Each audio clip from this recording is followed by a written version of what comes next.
You know when you order something from IKEA, you get a list of all the pieces plus instructions on how to put them all together? Why don't we do that with people at work? A user guide, complete with a person's preferred ways of working. What's their relationship with time? What environments give them energy?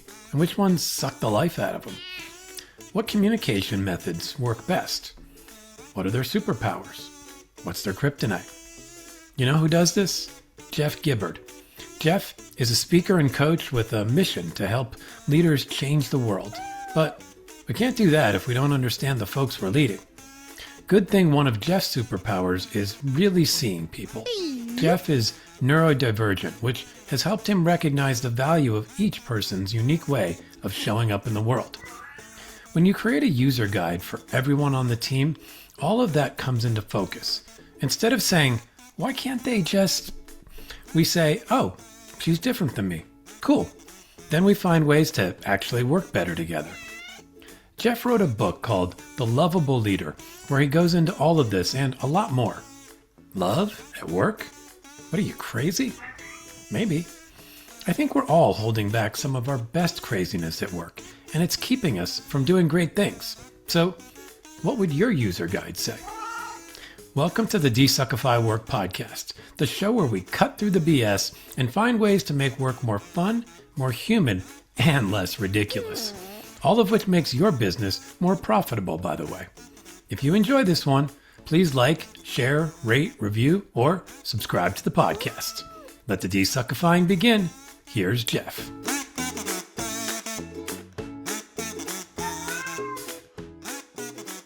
All right, Jeff Gibbard, welcome to the DesuckifyWork podcast. Thanks, man. I hope that that I don't suck. Well, let's start there and talk about like who you are and what are you doing in the world that hopefully is desuckifying work out there for folks.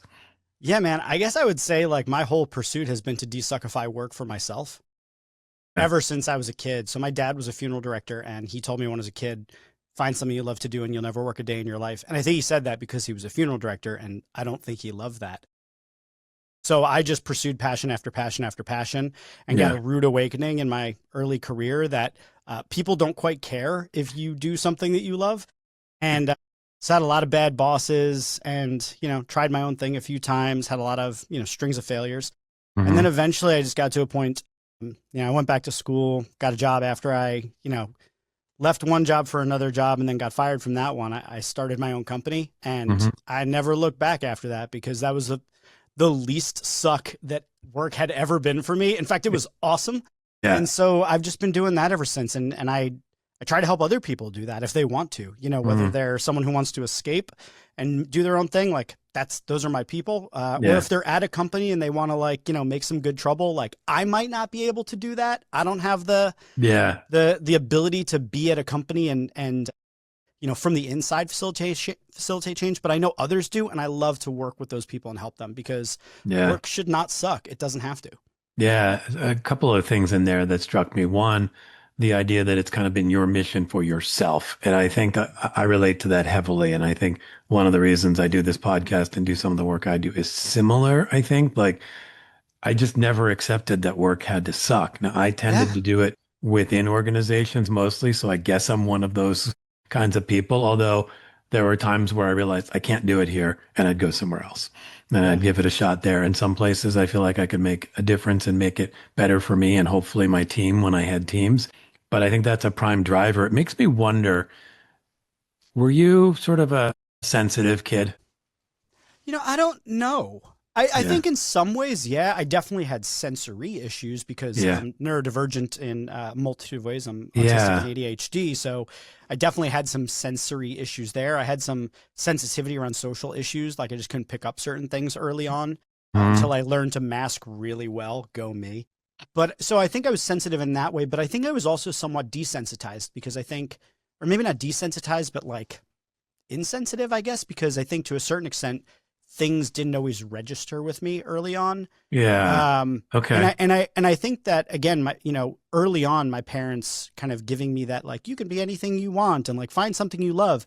I think that set me up in a certain way to just kind of let certain things not even be part of the way I saw the world. I was just kind of like, well, I'm not going to do that because that sounds horrible. Yeah. I'm not going to do, that's not part of the plan. Like Right. find something you love. Like, so I at 5'5" thought I'm going to be a starting point guard for the New York Knicks. Made perfect sense at the time. Sure. But yeah, so I don't know if I would say I was a sensitive kid. Okay.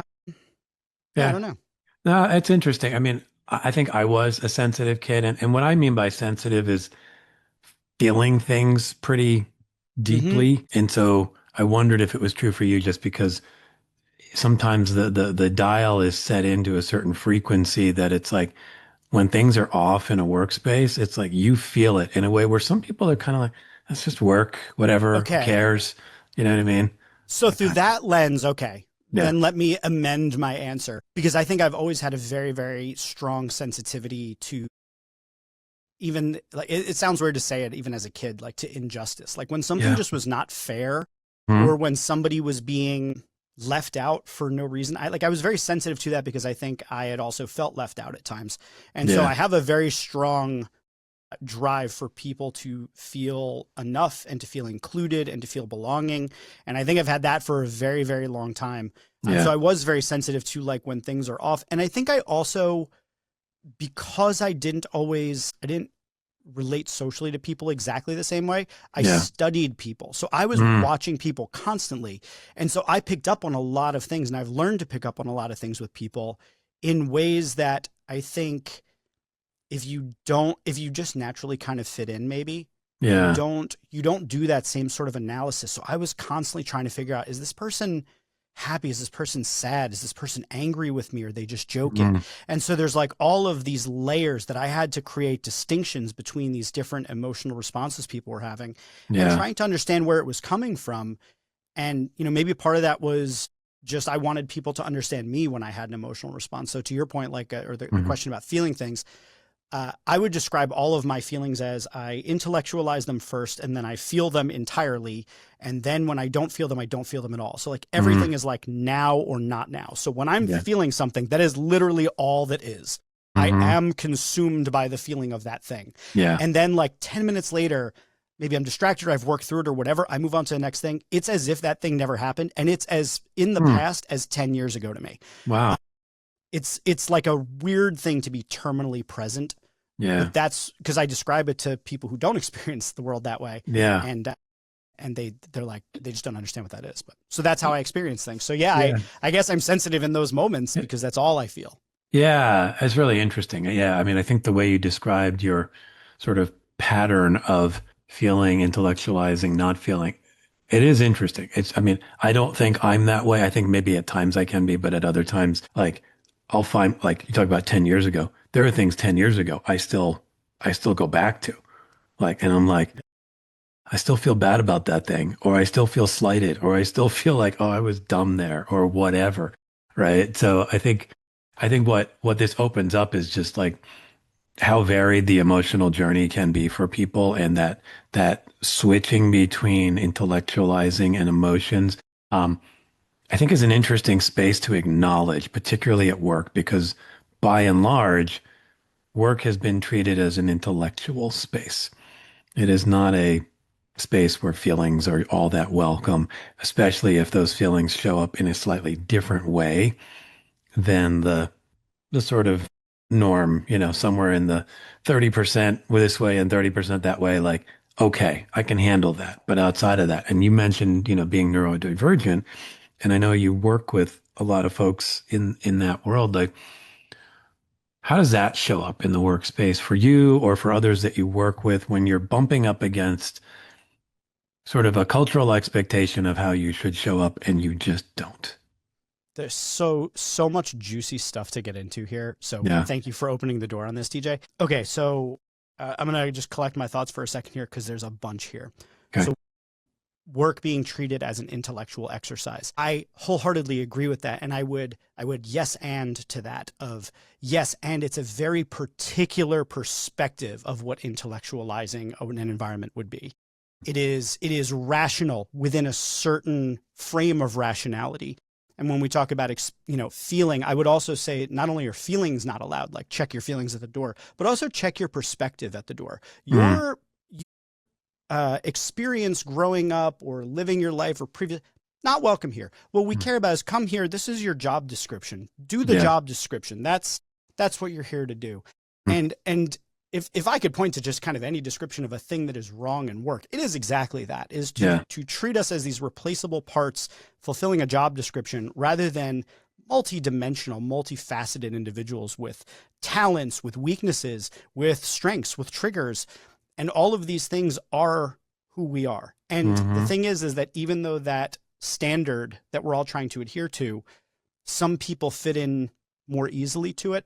Those same people also have a ton of things that they don't like about that. And they have parts of themselves that they don't get to show. And so a lot of the work that I do, and, you know, back to your question of like, how does that show up, is I think being neurodivergent and working with other neurodivergent people and having friends that are neurodivergent and hearing their experiences, what I feel like the neurodivergent experiences is just a more extreme version of feeling that parts of you are not welcome here.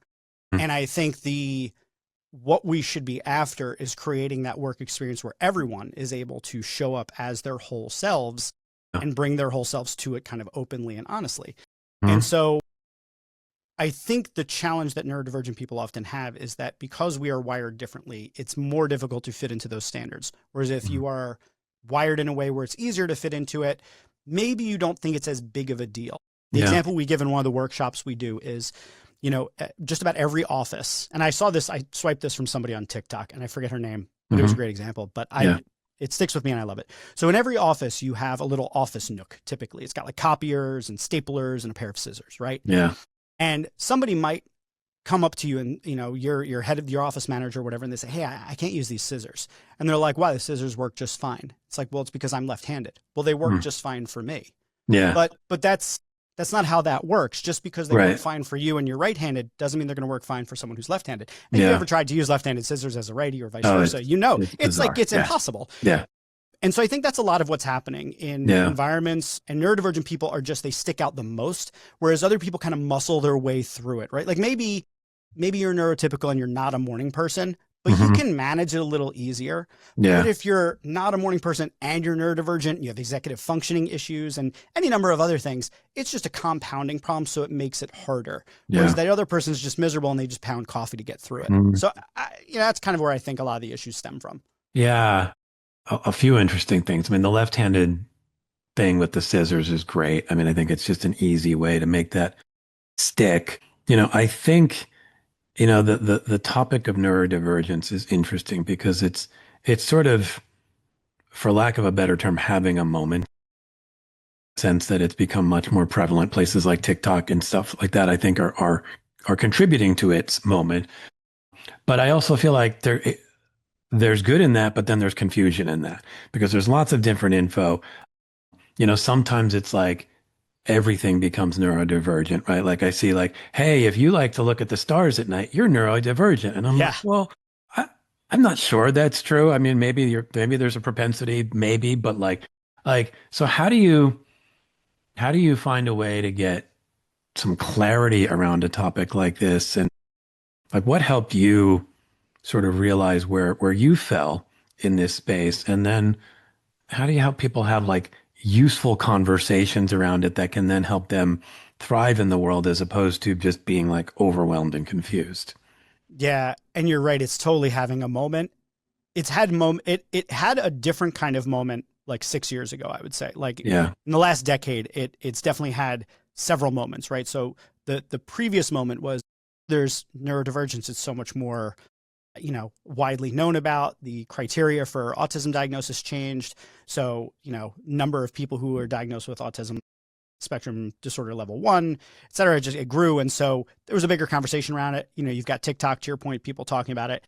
And now there's a second wave of having its moment where it's simultaneously both demonized and lionized, because you have folks like Elon Musk and it was this Alex Karp, the guy from Palantir. So there's like these people, visible figures heading up companies who are openly neurodivergent or at least, claiming their space as neurodivergent. And meanwhile, a lot of the especially justice-minded neurodivergent people are like, we don't claim you. So there's like that of like they're pushing it, and there's like, well, the neurodivergent geniusness of it all, and then they're promoting like we want to have more divergent people. And then on the other hand, you have this whole like anti-vax push and all the things of like we have to cure autism and et cetera. So there's like these competing forces of like, well, is it good? Is it bad? Are we going to do the eugenics thing or not?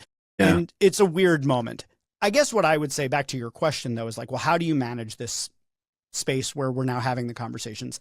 And I think my perspective on it has been, and interestingly enough, I just started a new community online on School called the Acronym Society, which is a neurodivergent only community. And it's called the Acronym Society because we are bound together by a series of acronyms: ADHD, ASD, OCD, et cetera, that we've been given a label of something out of the DSM, another acronym, that kind of binds us together as like part of this club of people called neurodivergent. Yeah. And yet we also don't need to be defined or confined by those acronyms. And so the reason I kind of chose that perspective is because my belief of the way that neurodivergence should fit in is that it is part of a neurodiversity spectrum. And while it's helpful to have those labels for your own understanding and growth of how you operate that may be different, I think that the answer in our spaces of work is to understand that everybody is actually different. So if you meet two autistic people, you've met two autistic people. They are not the same person. You meet two neurotypical people, they are not the same. And so a lot of the work that I do in my company, Super Productive, we do neuro-inclusive productivity, and a lot of the exercises we do in the workshops, a lot of those things are geared towards showing everybody in the room that they are actually the one that is different, meaning that we are all actually different from one another. Because there's, I think, an unspoken sort of thing that happens, especially among people who more easily fit the kind of the mold of what's expected at work, the typically neurotypical type people, that they think they're all kind of one group and neurodivergent are this other kind of group. But what you wind up seeing is in a group of, 10 neurotypical people, you have 10 completely different ways that they would answer like questions about how they communicate, how they prefer to communicate, what time of day they have the most energy, how they like to approach their work, how they think about time, what type of environment works best for them. All of these things are different. And so I think the answer isn't what's your acronym, what's your diagnosis code, or are you devoid of them and perfectly normal? And instead, tell us about you. Tell us what you need individual, you, TJ, what do you need to be at your best here? What are the things we need to think about so we don't set you off in a negative direction, that we don't, do things that stop you from being at your best? And if we did that with everyone, neurodivergent or not, we would actually create a workplace where everyone felt like they belong. They could bring their gifts. Their weaknesses wouldn't be seen as weaknesses. They're just variables to be managed. And so that's kind of the perspective that I take on it, is like, in the wrong context, everybody is disabled. And another one of the examples I give is I show people how I listen to podcasts and audiobooks, because I listen to them anywhere from 2x to 3x speed. Wow. And you put that on for someone whose brain doesn't work like that, and they're like, turn it off. It's making me anxious. Yeah. And so in the context of, let's say you worked at my company and the assignment was you have to listen to stuff this way. Now you're disabled. Yeah. But in another context, I'm disabled because I can't get to my email every day. So yeah, there's so much good stuff in there. I mean, I think that last example, I'm a 1.3 guy. So like, I just like, I'm slightly impatient, so I go to 1.3. But if it's any faster than that, I do get anxious. And even the tone shift that happens, it almost like itches me.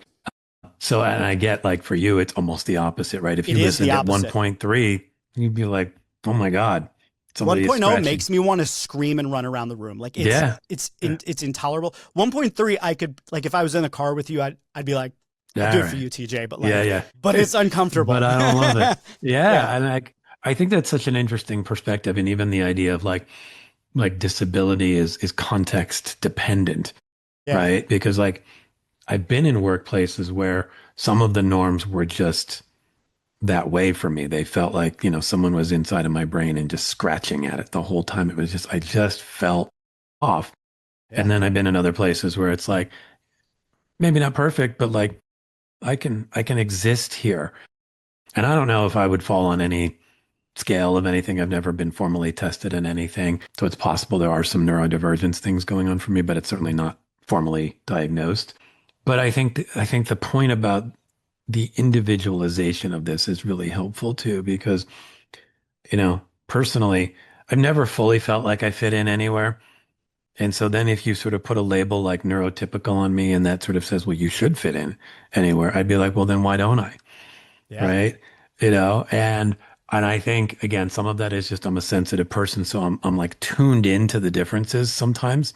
But it's also like my way of communicating, my way of going through email, my relationship to time, all those things you mentioned, they're different than the person who's sat next to me always, Yeah. right? And I think there is there is something that can be really helpful in helping people realize that we're all different, because then it has this odd way of then bringing us together more like, oh, we're all feeling this thing, right? Yeah. Okay, I'm not the weird one. I'm just human. And that's just what the Yes. experience of being human is. And that can be Yes. life changing. Absolutely. And you said like the individualization of it. And what's interesting is it is both, it is through the individualization of it that we get to the collective strength. Yeah. And to the point that you just said, right? When you show everybody in the room that we're all different and none of us are like this flawless, perfect, we fit the system and the system is right objectively. And that's why Yeah. we're good. Right. And instead you just are like, well, we're all just different. Let's figure out how to work together. What you wind up getting is this shift where instead of it being like, you are the problem, you're wrong. It's not like me versus you anymore. It's me and you versus whatever the problem is. So now we're collaborating. We're on the same side trying to work towards whatever that problem is, Yeah. rather than making the other person the problem. And when we do these exercises and we show people everyone's different, what we're doing is we're crushing three assumptions. It's a chain of assumptions. These three assumptions happen. The first one is everyone's brain works just like mine. So we eradicate that immediately, Yeah. right? But the second assumption that comes from that, when they think everybody's brain works just like my brain, is they think, well, if I can do it, they can do it. Right. So we crush that one. We say Yeah. like, well, that's not actually true because they can do things you can't do. Right. Okay. So we crush that one. And then the third one that comes from it is like, and if they can't do it, since I can do, if I can do it, they can do it. And if they can't do it, they must be wrong. We're Yeah. eradicating all three of them by showing them that everyone's different. And that if you shift the context, you would be the person who would be struggling. And so Yeah. what we're saying is, how do we instead all work together to create a context in which everyone has what they need to do the thing that they do well? And it also gives you this opportunity, this like golden opportunity to now see strengths in other people that you didn't see. Yeah. Because the things that I really struggle with, I mean, like really struggle with, seem comically small to someone who has a brain that's different from mine. Make an appointment with your doctor. Yeah. Like, just make an appointment with your doctor, dude. Like, that's it. It's been on your list for 4 weeks. Why don't you just pick up the phone and call your doctor? Yeah. Like, because I'm building something and I'm like, Yeah. I don't want to pick up the phone. And I don't want to do it. Right. And Yeah. it's really hard for me. Yeah. Mind you, I can draw out a mind map of how an entire complex system works that strings together multiple different technologies. And there are people who could easily make their doctor's appointment who it would take them, I mean, just A lifetime. incalculable amount of time, Yeah. lifetime, to be able to even do that, let alone to do it with natural ease, right? Yeah. And that just shows that none of those are better or worse than the other. It could sound minimizing, like that, like, well, that's your strength, is to be able to make an appointment, but it's not just that. It's all the other things that might come with a brain like that. But we Yeah. all have strengths and weaknesses. And it's only when you see that you also have weaknesses that you begin to see that that other person that has weaknesses may also have strengths that you don't have. And that it like blows the whole thing up. And you get this new spirit of collaboration that just couldn't have been there before. Yeah. Yeah. It's funny because I've been in that state where I'm like, why can't they do this thing? I get it. Like I felt that, and it does, like, it's loaded with judgment, and you're just like, oh man, this person, and the funny thing is like almost guaranteed at some point they've thought the same exact thing about you. And that's what you're or about themselves. Or about themselves. Yeah. Like the why can't they just is a phrase that we talk about. Yeah. My business partner and I do a talk called Brains at Work. And there's a big part in it where we talk about why can't they just? Like, why can't they just? Like, and that's where the assumptions come from. Why can't they just this? Because it feels so easy to us. Why can't they just that? Right. Yeah. And that person that you're saying that about at some point is like, why can't I just get up on time? Like, why can't I just show up on time? Why can't I just check my email regularly? Like, why can't I just? And like somebody else saying that about you, it's like, it's not helping. And it also isn't anything they hadn't thought about. Like, nobody who shows up late all the time is like wears it as a badge of honor. Like Right. they're ashamed of it too. They And they get worked it. on it and Yeah. they just can't figure out how because it's not how they're wired. Yeah. Yeah. That's a good point. I think, yeah, in either direction, self or outward, it's not very useful. But I think it's virtually universal.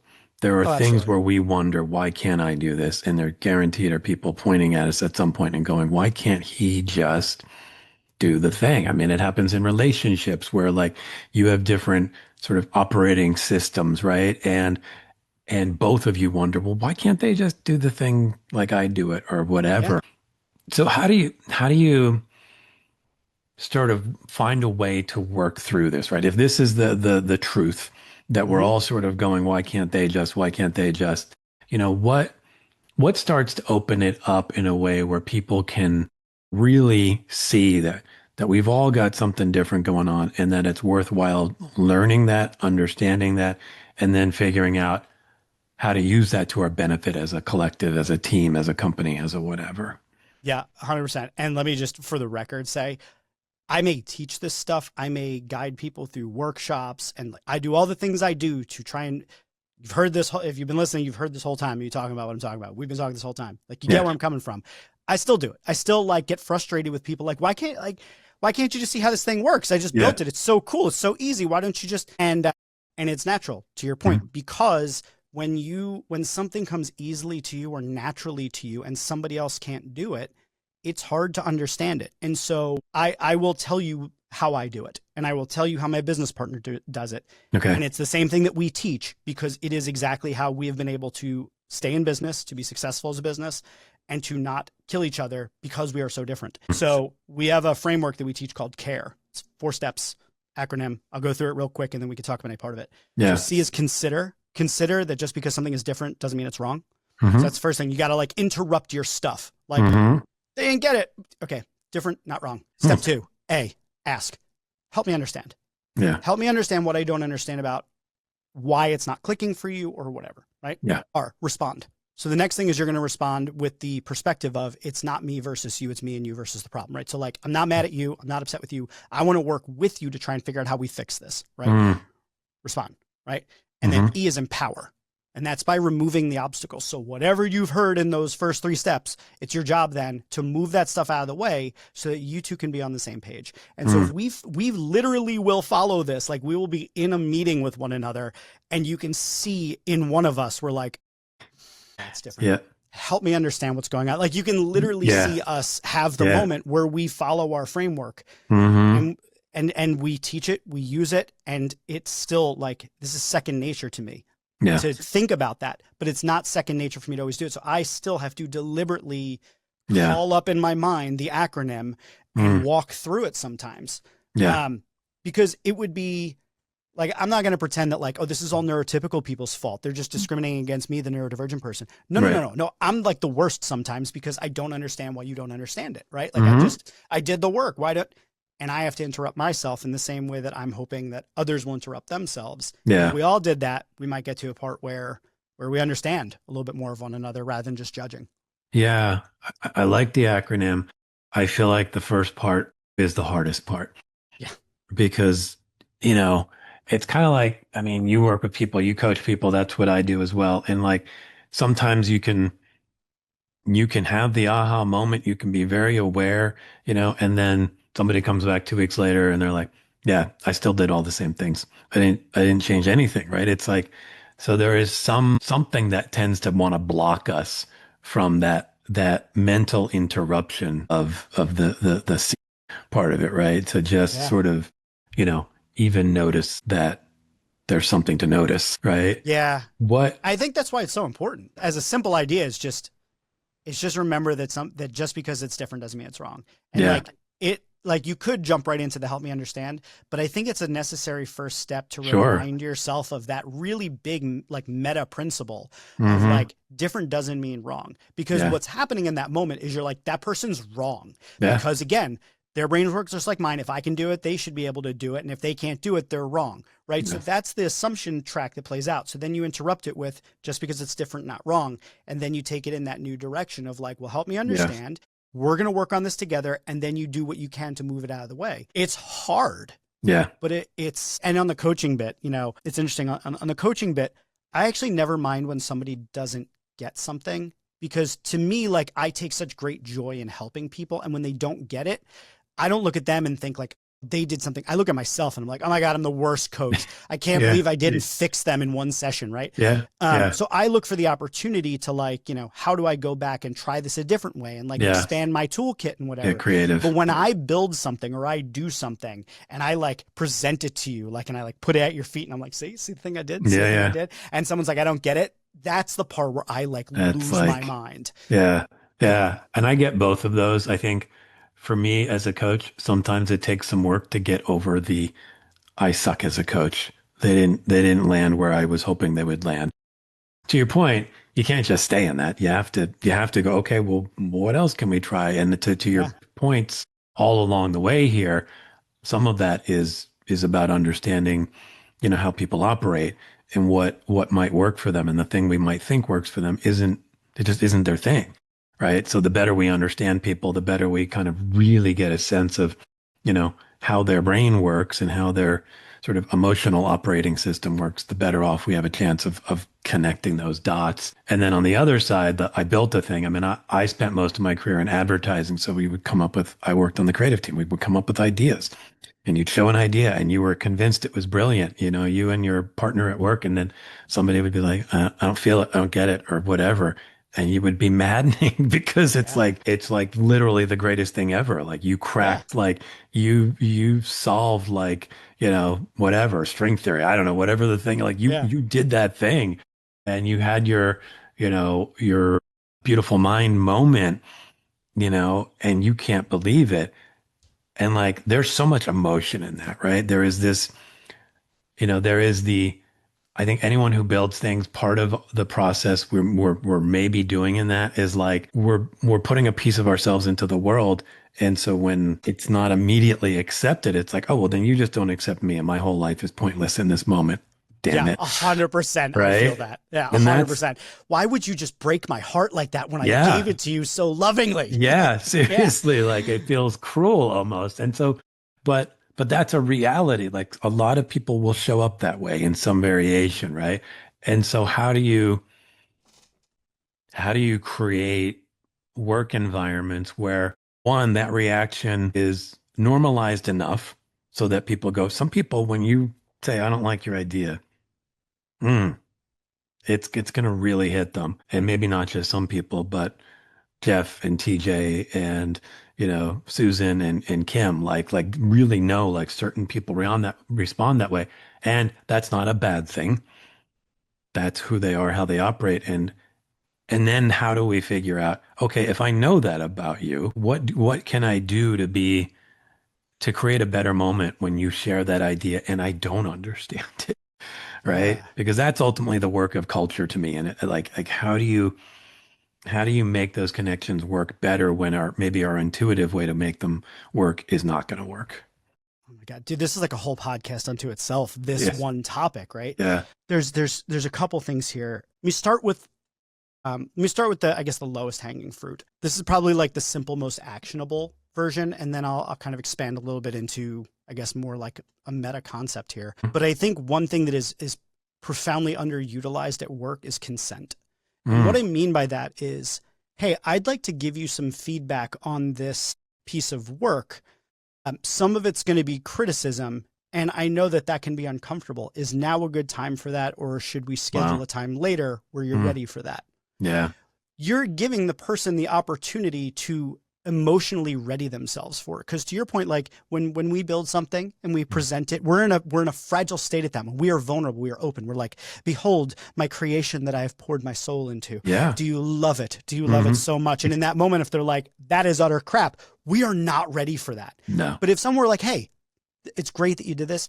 Give me a little bit to think about it. Let me look over it. And then is it all right if we schedule some time later where I come back and tell you some of the things I liked and I didn't like? You know, if there are any things like that, would that be okay with you, right? Yeah. Getting that consent from the other person allows them to be a participant in their own reception of feedback. And so we don't do that nearly enough. And it's partly because, again, that's not what work is for. Like your emotions and your feelings are not welcome here. Yeah. you have to do a job. I get to give you feedback because I make more money than you and you're under me in the food chain, right? Yeah. So that the first one is consent. That is part and parcel of being in an environment, though, that feels safe. Yeah. In the first place, right? And so I wrote a book called The Lovable Leader. It came out in 2022. And in it, I posit that there are 3 things that you need to make an environment one in which people can really work together well. There's care, there's trust, and there's safe travels.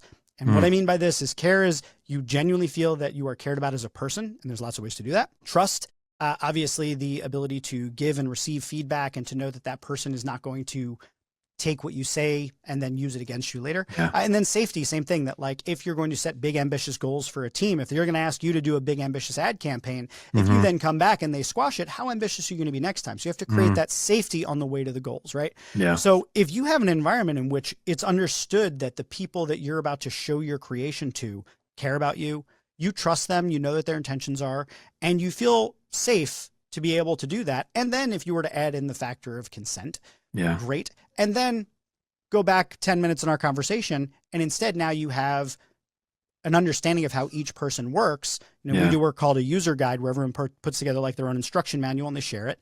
So then if you know like, okay, well, Jeff, if he's stressed, is going to have a very flat affect and he's going to be very direct and it might come off harsh. If I know that, then the way I'm going to even approach Jeff in that moment is I'm going to find a time where he's going to give me the best feedback, the type of feedback I'm looking for, or I'm going to at least be emotionally ready. So it's a layering of a bunch of different things. There's consent, there's the environment, and then there's knowing the person and having your expectations set properly. Hi, everyone. Thanks for listening. If you're liking what you hear and like the idea of making work not suck, I invite you to schedule a free half-hour discovery session. What would make your work culture more human? Let's talk about it. All right, back to the show.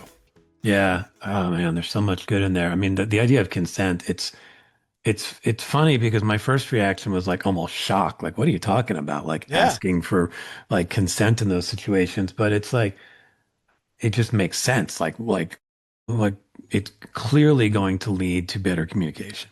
Like, and it's such a simple thing. Like, it doesn't take much effort to say, hey, thinking about giving you some feedback on this. Would you like to do that now, or do you want to have some time to process before I do it? Like, that's not hard. But I think it all flows back to I think the broader point, which is I just think most workplaces, and most workplaces, even today in 2026, are a light evolution from like the early industrial days where the goal was to make people as unpeople-like as possible, right? We were basically trying to make them all uniform, stamp out whatever, do the thing, repeat. And work has evolved, meaning the kind of work we do, we want to call it knowledge work or whatever, creative work.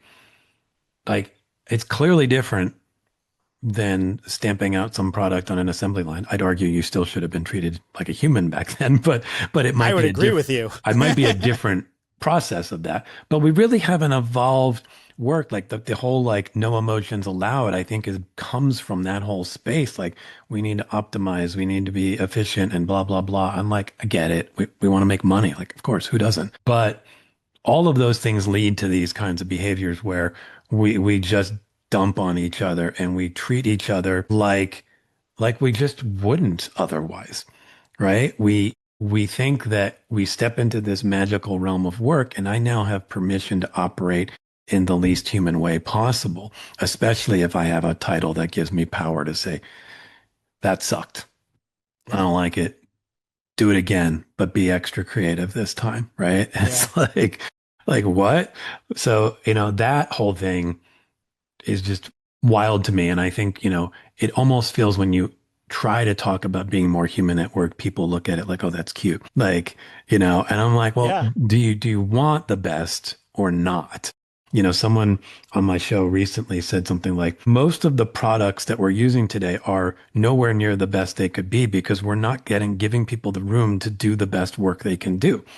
So we're sitting here accepting mediocrity, basically, because we've created workspaces that squash people's ability to feel safe and all the things you talked about. I want to touch on the other thing you mentioned, which is the sort of user guide thing. This strikes me as just fascinating and really helpful. So basically, and I think you guys have a workshop around this, but what you're saying is like I would get some, whether it's a PDF or a little thing, and it's like this is how I work with Jeff, right? Yeah. And then you would see one about me, and then there would be one for everybody based on what criteria, like how does that all get built? Yeah, sure. So I'm going to give you a full breakdown of the user guide. I just want to say one last thing about the previous point about the not being human at work. And I just want to say, yeah, I get you. I wrote a book called The Lovable Leader. Like, you want to talk about eye rolls? Yeah, I'm sure some people were like, oh, that's adorable. But so much of that, like not letting people flourish, accepting mediocrity, it all comes back to fear. Yeah. It comes back to like, and it's a chain. It's like a ladder, right? Like, because the person who is that middle manager who's treating the people under them like dirt is scared that if they don't do what they do, that they're going to hear from their boss, and their boss is doing the same thing, and so on and so on and so on until it goes up to the top. The person at the top is worried they're not bringing enough shareholder value or making enough profit. And if they don't, then the company might shut down. All these people are, and everybody's scared because we're all just trying to survive in this thing rather than creating the conditions where we could collaborate and everybody does well. And it's that cutthroat mentality of the whole structure that really makes it tough. But I don't think we're going to solve capitalism on this podcast. So I'll go to the user guide next, which is, so the quick origin story of this is it's 2014. I'm running an agency. I've got a couple people on my team. I know I'm neurodivergent and I know I'm a little quirky. I know I have some things that are a little different. They might not a standard work environment, little freewheeling in some ways. And I had just bought a piece of IKEA furniture. It was like one of those little, I love the square things. They used to be called the Expedit. Now they're called the Calyx. Love it. Okay. And there was a little instruction manual sitting right on top of it. I'd finished it. And I had this like eureka moment of like, oh my God, I should just build an instruction manual from me and give it to my teammates. I'll give them troubleshooting instructions, assembly instructions, what to do in case, everything starts shorting out, whatever. And I built like the very first user guide version. And so I gave that to my teammates, and it worked out really well because they understood some things about me. And then I started having them do it. And then over time, it developed into more and more of a thing. My wife used it with her team at WeWork. Everyone loved it. And all of a sudden now people are having language around their differences, and they no longer make assumptions because they just have clear information. And so I sat down and I tried to give it some sort of a structure. And what makes it different from like a Myers-Briggs or a DISC is that there's no boxes. There's no like, oh, well, I'm an ENFP and you're an ISTJ. Right. That means we have to work to get none of that, right? So you don't have to, you can use all of the behavioral tests, all the personality tests. I love them. I think they're great. I love the Enneagram.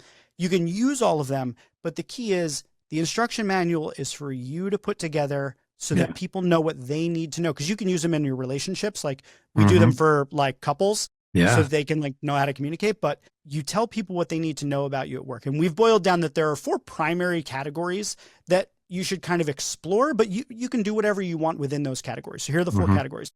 So the first is time. How do you relate to time? Actually, they're not in any order, but I'm just going to say them in the order they occur to me. So time, how do you relate to time? What time of day do you work best? How much time do you need in between things? How much time do you need to do things like time, right? Next, environment. This can be sensory sort of related things. Like, I have these noise canceling headphones right here, and they're on me like 85% of the day, because if I hear someone breathe the wrong way as I am in the middle of a thing, like it could completely shatter my focus. So what do you need from a sensory perspective, but also what do you need in terms of how you like to be managed, how you like to be dealt with? Good example. My best friend, Matt, played soccer in high school, and he and I played basketball in high school. We didn't, different schools. And he likes the coach who would be like in his face. He's like, you're better than this. Get back out there. Like in his face. And he's like, yeah. And he would run back out there and he would score a goal, right? Me, if a coach did that to me, I would be like, I don't know who you think you're talking to, but it certainly isn't me. Like, you're not my dad. Right. So I need the coach who's like, hey, listen, like here's what I see that's working in your game. Here's what I think isn't working. Here's what I want you to think about, what's going on. Like I need them to deal with me in a different way. Right. Yeah. And so environment is also about what kind of pressure do you need? What kind of support do you need? What do you need in your environment for you to be at your best, right? The next is communication. Communication is obviously huge. So this is, do you like face-to-face? Do you like phone calls? Do you like video calls? Do you like, Slack? Like because it's also how do you process things, right? Some people great on their feet. I always love podcasting because this thing's going 1,000 miles an hour at all times. Yeah. So I can easily talk about whatever you want. Some people need to sit and process and think about things. So the form of communication that each person needs is not a function of a deficit that they're right or wrong about. It's about how they process. And so communication's that next one. And then the final one is what we just give as a heading of roles.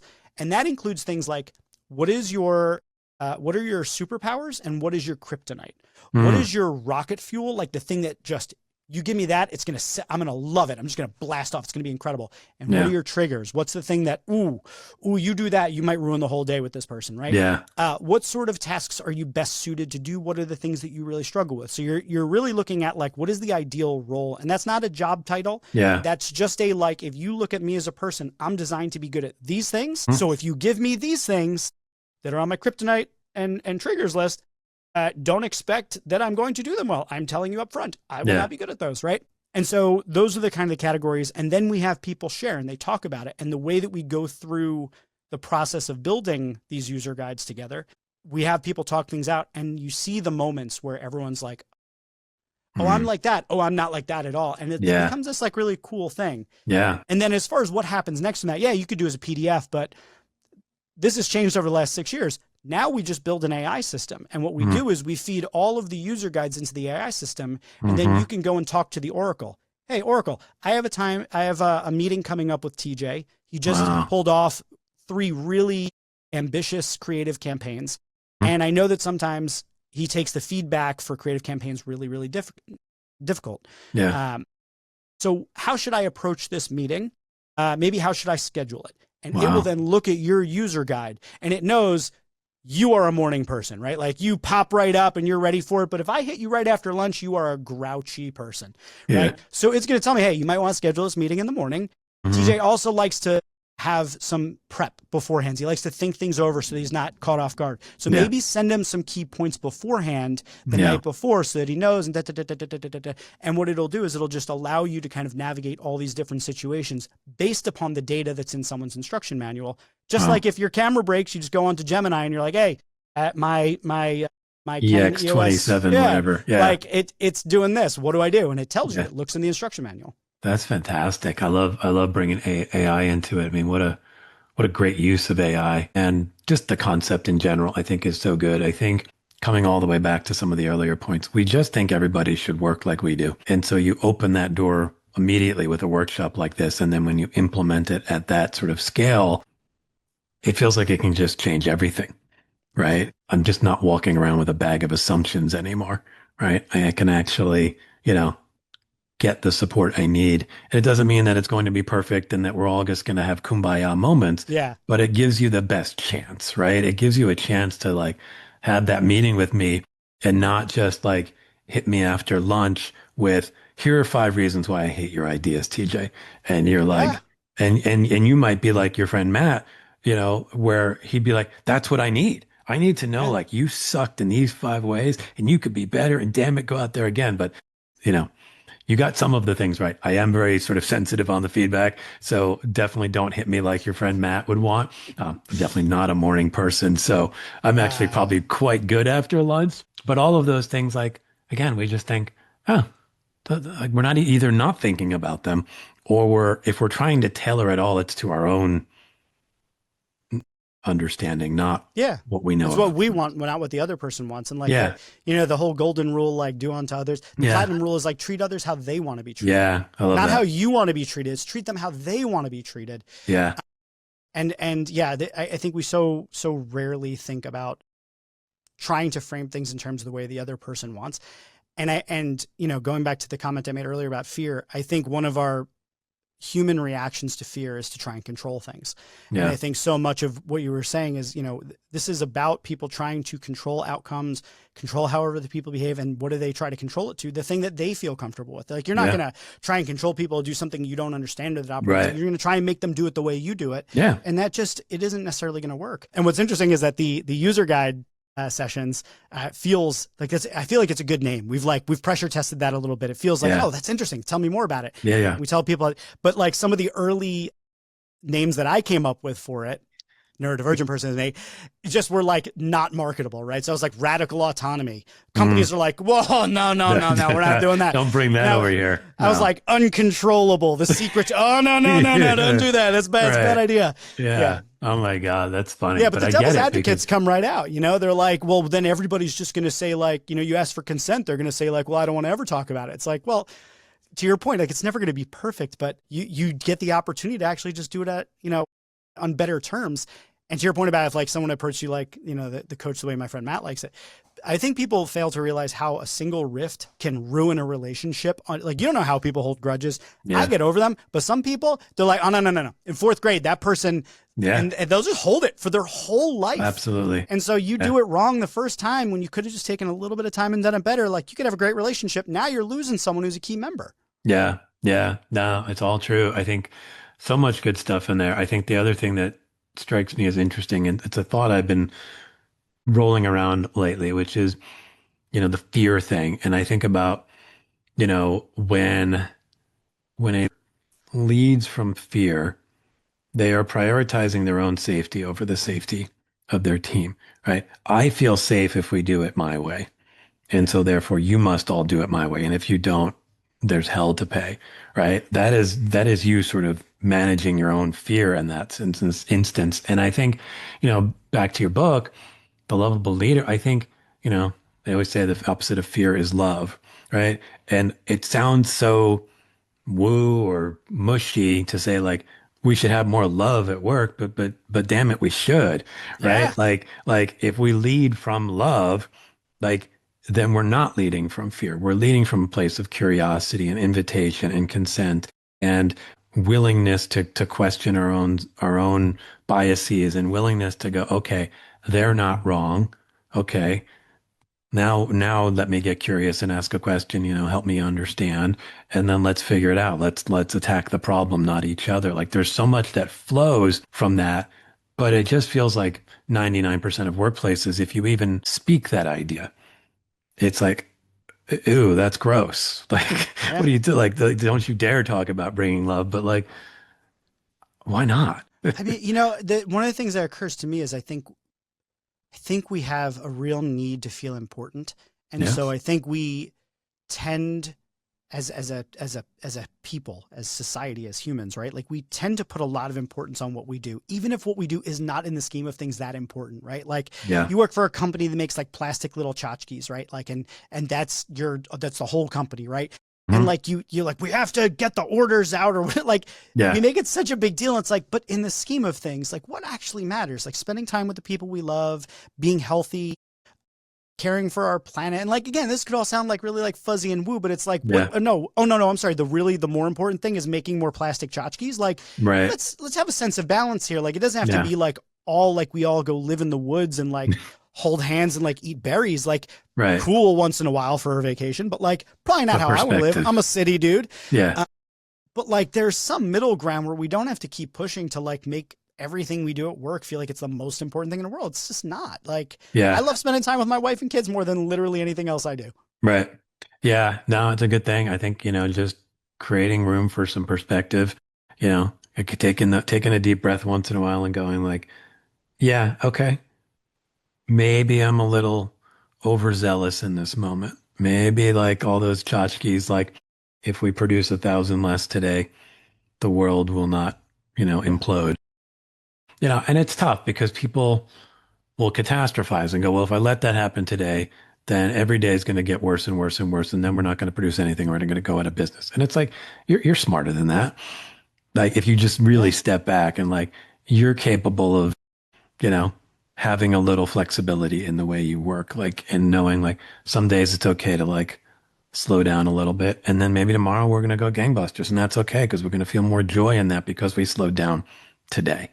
Yeah, I mean, it's tough. Every workplace, I think, feels some version of this Yeah. right now, especially. I think it's just like people are feeling like, oh my God, I'm just caught in this spin cycle and I don't know how to get out of it. It's tough. I mean, we can come back to that thought, but I want to just touch on the superhero thing you mentioned because I know Oh, cool. that's part of like you've got a community built around that. And I'm just curious, like how How do people, what's the best way for people to see their superpower? Because I think many of us are blind to it because it just feels easy to us, or we think it's just normal that you can do a thing this way. You know, you may have felt that way at some point, like I can pull all these complex things together and do this thing. You might have just been like, it's normal, whatever. And then finally, at some point, your eyes open and you're like, oh, that's actually kind of a superpower. What do you find helps people see it, believe it, and then feel comfortable enough to say, like, yeah, this is what you want from me? It's interesting because, like, on the one hand, superpowers aren't real, but then Yeah. on the other hand, they are. You know Yeah. what I mean? Like, to your point, like, there are people that can do things that I look at and I'm just like, I'm in awe of it. It's so extraordinary to me. And to them, they might wish that they could do some other thing, right? Yeah. And I do things that, like, to me, I'm like, whatever. It's like no big deal. And like Mhm. others look at it and like they have this twinkles in their eyes, right? And so Yeah. each of us does something that somebody else would look at and be like, God, I wish I could do that, right? Mhm. Because we all are to your point of like remembering all the regrets and the things, like we all do that, right? Like we have a negative slant towards things where we're going to see all of our deficiencies rather than our strengths. Yeah.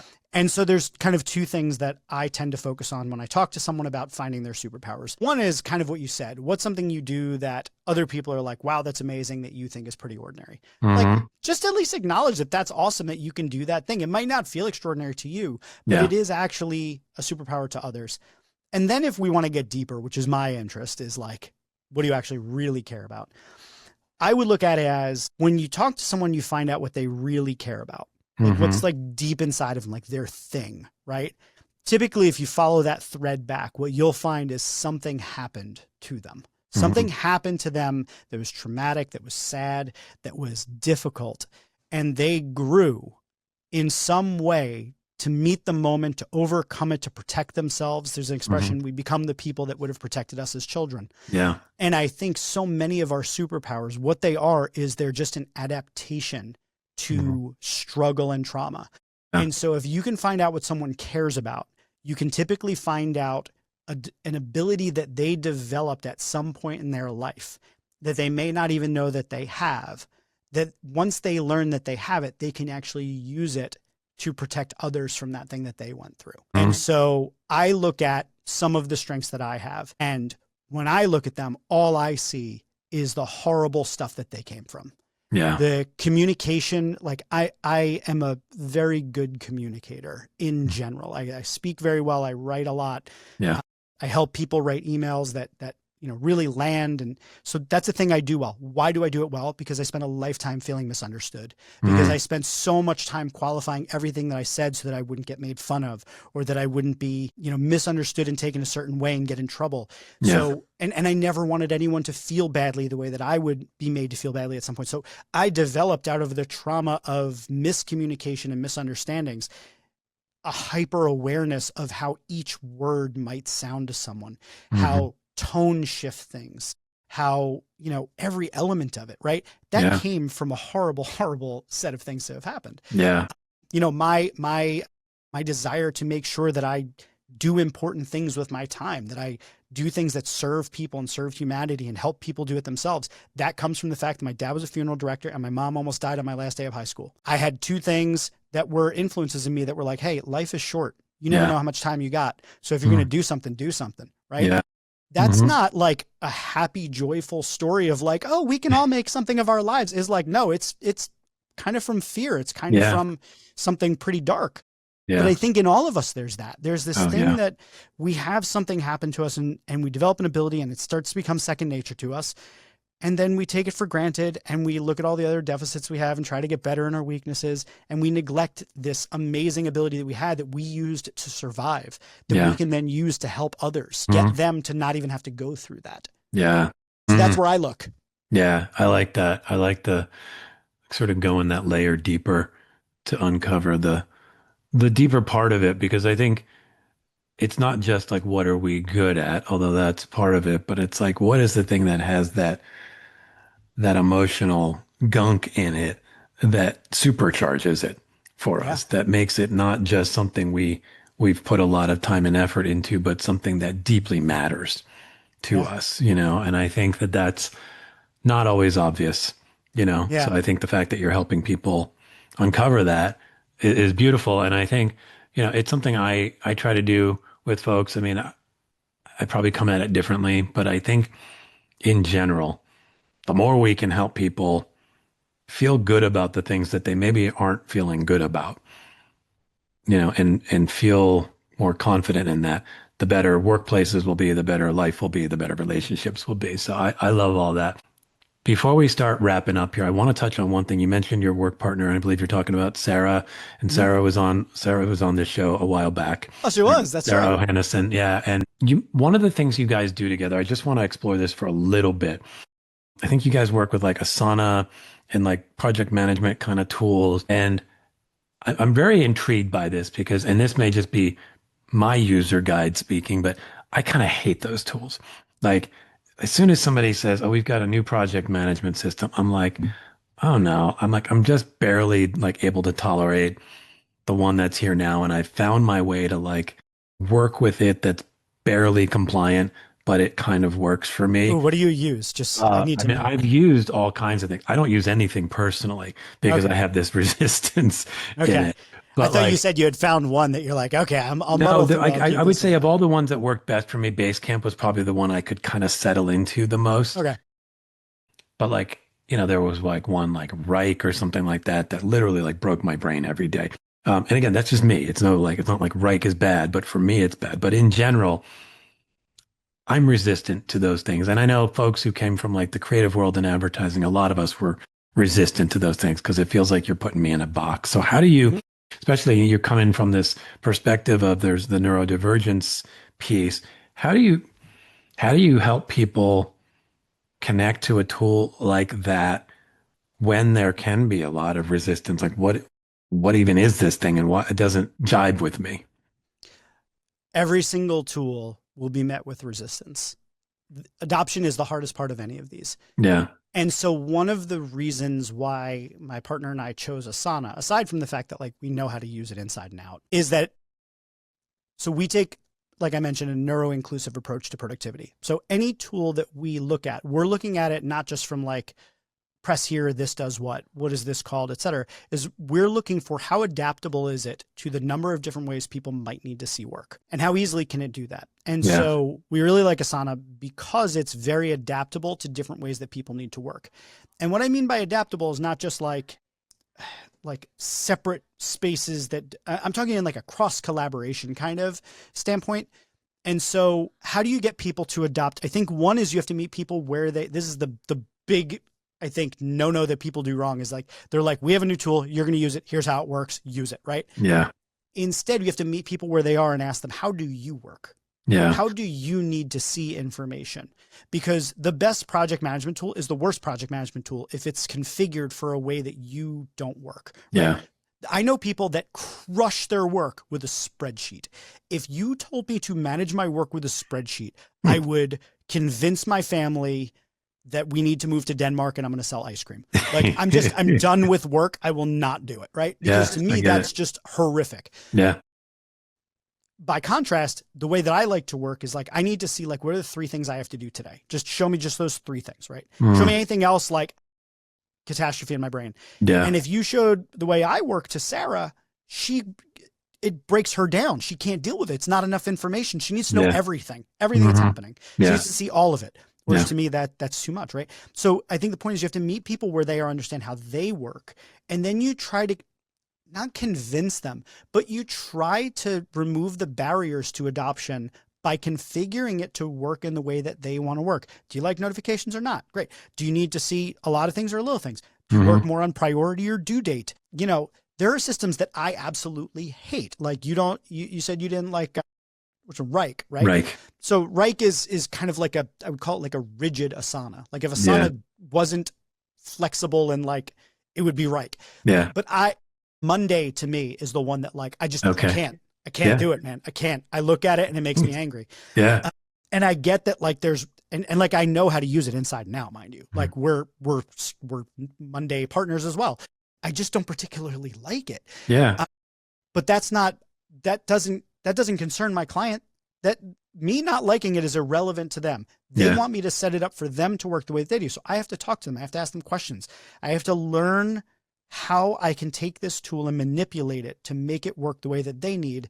And I think as I said at the beginning, is that like when I'm assessing a tool, I'm trying to figure out how much flex it has in it to be able to be used in different ways. And as an example, like in Asana, you can have a list view, you can have a board view, you can have a calendar view, you can have a Gantt chart view, right? Those are 4 totally different people that are using those views. And then you need like filters and sorting and all these things. And so you need to be able to customize it to like, when I say like, TJ, when you sit down to do work, what do you think about? What do you need to see? How do you organize it in your mind? And so we look at the systems and say, well, when we talk to everybody on the team, can this tool do what everybody needs? And if it can, then it's a great tool, irrespective of what I think about it. Right. Personally, does it fit the need and the use case? And so I will also just say that for me as a neurodivergent person who was previously unmedicated from 2020 going back to like, I don't know, I've been medicated from 2020 on. Prior to that, I was unmedicated, and ADHD unmedicated is just a recipe for getting nothing done if you don't have really good systems. Yeah. So I live and die by my calendar and my task list. Nothing will get done without them. So I love them because I have no memory. Like my memory, I rebuild myself every day. I'm like, I'm Jeff and I live here. That's my wife, like every day. Right. So if I don't have a task list, I'm starting from scratch every day. So that's why I like them, but I understand why people don't like them and why they feel confined by it. And if I was dealing with someone like you who was resistant to it, I'd be like, hey man, like, good on you. You just tell me what you need, and let's figure out how the way you work can interface with the team you're working with. Yeah.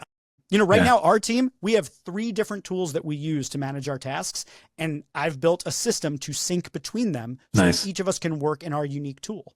Yeah. That's just an important mindset to me. Like either a tool is a thing to just sort of impose on somebody, which is, I think, the experience many of us have probably had at some point, or it's actually a tool to help you work better. And if you want that, then you need to really understand how people are going to interface with it and allow some customization. I mean, even my blood pressure probably went up 20 points when you just said the words Gantt chart. Like I look at a Gantt chart and I, like the same way you felt about spreadsheets. Yeah, I'm going to join you in Denmark and make ice cream if I have to only work within a Gantt chart. It sounds like an awesome life though. It does not sound bad at all. No, it sounds I'm great. like picturing it. I'm like, there's lots of bright colors around. There's nice music playing. Everybody's smiling. Everybody loves you because you're giving them ice cream. I mean, that's the whole thought. That's my like go-to, like when I'm all like, and I'm out going to Denmark to sell ice cream. That's the move. Well, I want to hit a few quick questions, and then there's a few more to wrap up. But the quick questions are basically just whichever answer feels right to you. It's basically going to be work sucks more. What sucks more, this or this? Okay. So what sucks more, a bad boss or a bad employee? Bad boss. Like, can I like bold that and put it in 28,000 point type? Absolutely. Please do. Yeah. What about, what sucks more, work you hate or working with people you hate? Work you hate, I think. Okay. God, that's a tough one. Yeah. Yeah. I'd probably say work you hate. Yeah, crap. That's a tough one. Yeah. I don't hate a lot of people, which is what makes it tough, but I can think of some people, if I had to work with them. Yeah. Yeah, I'd just quit. Yeah. No, I get it. That was both of those just make me want to quit. I get it. Yeah. What about confusing direction for a project or a boring project? What sucks more? I would say a boring project, because confusion, I will gather the information and I will make sure I understand it. Okay. I'll get clarity. But boring, you can't fix boring. Boring's boring. Okay. What about doing work you're not good at or doing work you're not inspired by? That feels like the same question to me, but I guess I would say doing work I'm not good at. That sucks more. Yeah. I think that sucks. Like, it's like we're talking like very small levels of difference between these two things. But I guess I would say work I'm not good at, because then I feel awful and I'm clearly not inspired by that. But not inspired by, like, I could potentially warp my brain into figuring out what to be inspired by. Yeah. Especially if I'm good at it. Yeah. Yeah. Okay. So I've just rattled a bunch of questions at you. I'd love to know if you have a question you'd like to throw out to our audience. I guess the question that I tend to think about is maybe like a reflective question. Like, you don't have to write in your answers, but like, what's stopping you from being more heroic at work? And by that, I mean like saying the thing that needs to be said, standing up in the time when somebody is being treated unfairly. Yeah. You know, making sure that everyone has their seat at the table. What's stopping you from being that person? Yeah. Making good trouble. Yeah. And it's that's not embedded with like a judgment of like, you should do the thing and get fired and not be able to support your life and your family. Like, it's not that. It's just more like, I guess, could you be more heroic at work? Could you make more heroic choices? Could you level up your game and learn more skills and progress so that you could protect more people and do more good in the world? Like, what's in the way is, I guess, the question. And can you move it? Yeah, I think that last part's really important there, right? Because I think a lot of people will be like, well, something's in the way. I'm going to get fired, whatever. Yeah. But I even think just the concept of being heroic at work is eye-opening. Like, wait, that's an option? Like, I have been crushed so badly over the last whatever years that I don't even see that I could be heroic. I have to play in this space, somewhere between not too bad and not too good, So like, and all of that feels like it comes back to safety. And like, as leaders, if you create the right environment, you invite people to be heroic at work, Yeah. If you could wave a magic wand and fully desuckify the world of work, what does that world look like? I have like multitudes of answers to this and like varying degrees of radicalism. Yeah. I mean, I think the main thing is, I would say, a profoundly strong safety net is the thing that would desuckify work the most, because I think the problem that makes work suck, all of the fear and everything, is that we are trapped. We are trapped in situations of control, and it's partly because our healthcare is tied to our employment or our salary. And like, if we don't have that, then maybe we can't buy food and we can't have a house and we can't, go out or do anything. It's like, if we eradicated that and gave people the freedom to freely associate and choose the kind of work that they want to do, I think it would shift what industries are even around. It would shift so much. But it's that control that exists there that forces people to stay at jobs they don't like, keep working with bosses who suck. Also that they can have the means to just survive, not even like thrive. And so I think that's the thing that makes work suck the most. And so I would wave my magic wand and I would fix that, among probably many I love other that. things. But yeah. I mean, I think, you talked about the moment where you were like, I can't work within these organizations anymore. I got to start my own thing. And how many people are feeling that and realizing they can't, because they're in a circumstance where if they do that and they, and there isn't that safety net there for them in that moment, that, they're putting their families at risk, their kids at risk, themselves at risk, right? Yeah, I love that. Yeah. So I always like to kind of start wrapping things up with a little bit of fun here. If you listen to my show, you'll hear lots of cats in the beginning, because I'm very much a cat obsessed human being. But there's other sounds that get sprinkled in there. And I always ask the guests, hey, can you create a sound or make a sound that will also show up in the intro to the show and just add a little levity in a world that sometimes feels way too serious? As a dog person and a father, I'm going to have to pull one out of Bluey. Beep. I love that. And I also love the inherent tension sometimes that's supposed to be there between cat and dog people. And I'm like, I love dogs too. I just have gone completely cuckoo on the cat end, but every time I see a dog, all I want to do is just get on the ground and roll around with them. So 100%. So I'm actually allergic to cats, which is the only reason why I have issues with cats. Is because my entire existence of being around them is asthma and like itchy eyes and scratchy. It was like, everything's horrible. So like, I probably would like cats, but I can't disassociate the like reaction to it with any of their cuteness. Cause to me, they're just trauma. And dogs, every dog I see, I don't care how big it is. In fact, the bigger, the more so. I just want to get down to eye level and kiss their face. Like, I love big sloppy dog kisses. I know I'm not a big, but I love making out with a dog and just being like, I love you so much, you big droopy drooly monster. Like, I love it. That's awesome. Oh my God. That's so fun. Well, the last question I'll ask is just, how do people track you down online, learn more about all the cool stuff you're doing, the communities you're building? Yeah, man. Thank you for having me. First of all, this was freaking awesome. I had such a good time talking with you. I've learned from my many years of having too many places. I now just have one place that I send people to. You can go to my website, jgibbard.com, jgibbard.com. I know it'll be in the show notes. But that is sort of the portal to all things me. Yeah. Keep it all up to date with all of my projects, all things I'm working on, and it has links to all of it. So Yeah, I know. And you're doing coaching kind of stuff. You're doing speaking. You've obviously written the book. You're doing this consulting stuff around the project management stuff, and you're doing the workshops. I mean, you got a lot of good stuff out there. So I invite people to check all of it out, figure out what might appeal to you, and then hopefully give you a call and start doing some work with you. Yeah, we can desuckify work. Let's do it. Awesome, Jeff. Thank you so much. This was a lot of fun. Same. All right. Bye-bye. Thanks, everyone, for tuning into the DesuckifyWork podcast. And a huge thanks to Jeff for bringing a wise and nuanced perspective on neurodivergence at work to the show. You can follow Jeff on LinkedIn and check out his site at jeffgibbard.com to learn more about the awesome work he's doing. If you enjoyed the conversation and would like to explore what a more human work culture could look like, I invite you to schedule a free half-hour discovery session. Type meow in the calendar invite, and I'll also send you a free DesuckifyWork t-shirt. Bye, everyone.